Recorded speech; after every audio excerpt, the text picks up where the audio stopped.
kapan agama itu muncul. Mengenai sejarah agama, kita yakini bahwa agama pertama kali muncul dalam kehidupan manusia sejalan dengan manusia pertama, yaitu Adam alaihissalam. Dengan kata lain, bahwa agama pertama kali ada di muka bumi seiring dengan keberadaan manusia di muka bumi. Karena yang manusia pertama yang menginjakkan kakinya di bumi ini adalah Nabi Allah Adam alaihissalam. Dan Adam adalah seorang nabi, utusan Allah yang mengajak kepada tauhid. Hal berikutnya yang ingin kami sampaikan adalah bahwa agama-agama samawi, yaitu agama-agama yang dibawa oleh para nabi, semuanya memiliki kesamaan dalam 3 hal. Yang pertama, keimanan kepada Allah. Yang kedua adalah keimanan kepada diutusnya manusia-manusia sebagai rasul. Dan yang ketiga adalah keimanan tentang hari kiamat. Ketiga usul tadi, yaitu keimanan kepada Allah, keimanan kepada Rasul, dan keimanan kepada hari kiamat, adalah jawaban atas 3 pertanyaan yang ada pada setiap manusia. Setiap manusia pada dirinya menyimpan 3 pertanyaan dan selalu menuntut jawaban atas ketiga pertanyaan tersebut. Yang pertama adalah, siapa yang menciptakan alam ini? Dari mana kita berada? Mengapa kita berada di tempat ini? Siapa yang mendatangkan kita kemari? Pertanyaan yang kedua adalah, apakah saya tercipta hanya untuk kehidupan beberapa hari atau beberapa tahun di dunia ini, lalu kemudian saya akan mati dan selesai sejarah dan kehidupan saya? Ataukah setelah ini ada kehidupan yang lain? Di kehidupan setelah ini, apakah saya akan mendapatkan kehidupan yang baik ataukah kehidupan yang tidak baik di alam sana? Pertanyaan yang ketiga, jika memang ada kehidupan yang berikutnya, apa yang harus saya lakukan di kehidupan ini supaya kehidupan berikutnya menjadi kehidupan yang baik? Artinya, adakah aturan-aturan yang harus saya taati dan saya turuti sehingga saya memiliki kehidupan yang lebih baik? Ketiga pertanyaan inilah yang dijawab oleh agama. Pertanyaan yang ada adalah, mengapa kita membahas mengenai Allah? Mengapa kita ingin mengetahui bahwasanya alam ini ada penciptanya? Pertanyaan semacam ini memerlukan jawaban. Yang pertama jawabannya adalah, manusia punya rasa penasaran terhadap apa yang ada di sekitarnya. Dia ingin selalu mengetahui apa yang terjadi di sekitarnya. Ketika dia melihat manusia-manusia yang ada di sekitarnya, dia ingin berkenalan dengan orang-orang yang ada di sekitarnya. Ada peristiwa yang terjadi di sekitarnya, dia ingin berkenalan dengan peristiwa itu dan mengenalnya. Ketika seorang manusia melihat langit yang tinggi, dia ingin tahu apa hakikat daripada langit itu.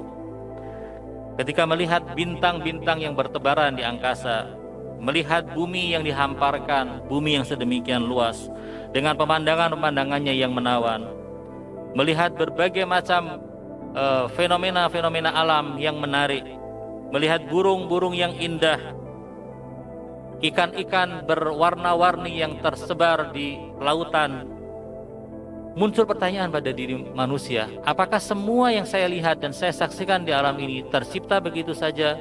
Dia datang dengan sendirinya tanpa ada yang menciptakannya? Ataukah ada yang menciptakan? Apakah sesuatu yang saya lihat dan saya saksikan di dunia ini muncul dari ketiadaan dengan sendirinya?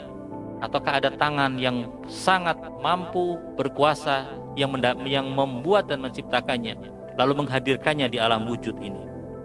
Coba bayangkan seorang mengalami sebuah peristiwa kecelakaan di lalu lintas, lalu kemudian dibawa ke rumah sakit. 3 hari lamanya dia dalam keadaan pingsan. Ketika dia sadar, dia akan melihat sekelilingnya. Pertama kali yang muncul di benaknya, dia akan bertanya-tanya, di manakah aku? Mengapa aku berada di sini? Siapa orang-orang yang ada di sekitarku? Orang yang datang kemudian pergi, kemana mereka pergi? Pertanyaan-pertanyaan ini muncul di benak orang yang tadi kita bayangkan. Manusia yang berada di dunia ini juga mengalami hal yang tidak kurang dari itu. Ketika dia berada di dunia, bertanya-tanya, di manakah aku berada? Mengapa aku datang kemari? Dan kemana aku kelak akan pergi?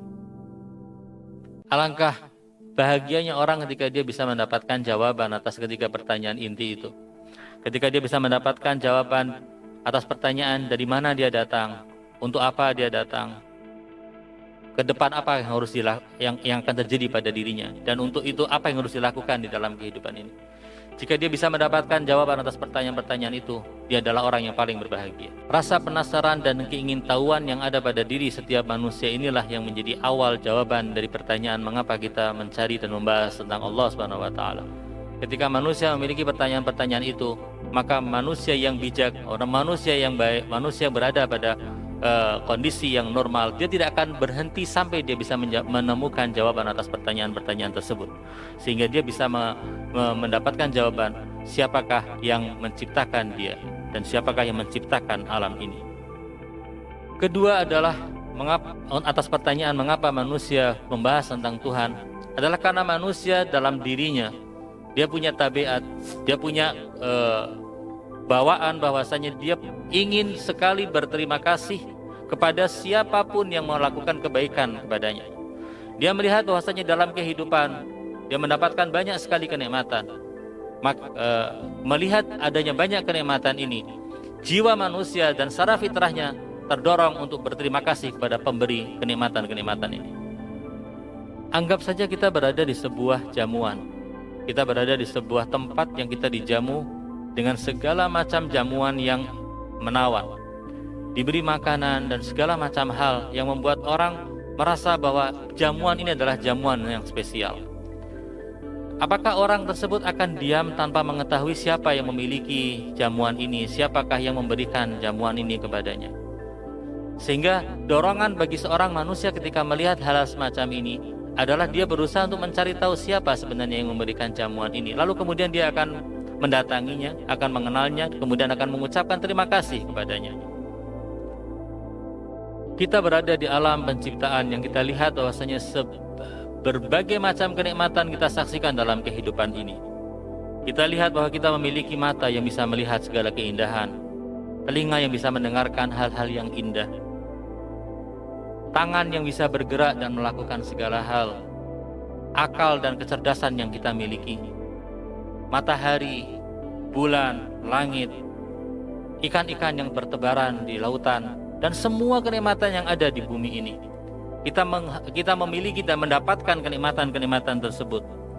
Apakah tidak saatnya kita untuk mencari tahu siapa yang memberikan semua kenikmatan ini, lalu kemudian kita ajukan kepadanya tanda terima kasih kita atas segala nikmat yang telah diberikan kepada kita? Jika kita tidak memiliki dan jika kita tidak sampai bisa mengenal siapa yang memberikan ini, memberikan semua kenikmatan ini, tentunya kita akan menjadi orang yang selalu hidup gelisah karena tidak tahu siapa yang memberikan semua kenikmatan ini.